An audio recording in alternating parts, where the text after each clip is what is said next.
महादेवी वर्मा हिंदी साहित्य की एक महान कवित्री, निबंधकार और विचारक थी, जिन्हें हिंदी की मीरा के नाम से भी जाना जाता है।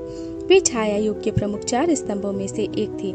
जयशंकर प्रसाद, सूर्यकांत त्रिपाठी निराला, सुमित्रा नंदन पंत और महादेवी वर्मा। उनका जन्म 26 मार्च 1907 को फर्रुखाबाद, उत्तर प्रदेश में हुआ था। उनका साहित्यिक जीवन हिंदी कविता को भावप्रवणता, करुणा और सौंदर्य का नया आयाम देने वाला रहा। महादेवी वर्मा की रचनाएं अत्यंत कोमल भावनाओं, आत्मसंवेदनाओं और आध्यात्मिक चेतना से ओतप्रोत थी।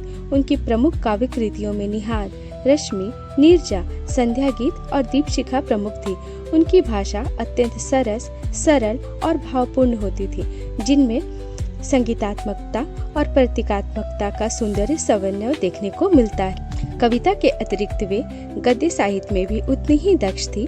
उनके निबंध, संग्रह, अतीत के चलचित्र, स्मृति की रेखाएं तथा श्रृंखला की कड़ियां हिंदी गद्य को एक भावनात्मकता और कलात्मकता की ऊंचाई पर ले जाते हैं। वे नारी स्वतंत्रता, सामाजिक न्याय और मानवीय संवेदनाओं पर भी मुखर विचार व्यक्त किए हैं। उनकी निबंधों में करुणा, संवेदना और मानवीय दृष्टिकोण की गहराई देखने को मिलती। महादेवी वर्मा को अनेकों पुरस्कार से सम्मानित किया गया, जिनमें पद्म भूषण, पद्म विभूषण और साहित्य अकादमी पुरस्कार भी है।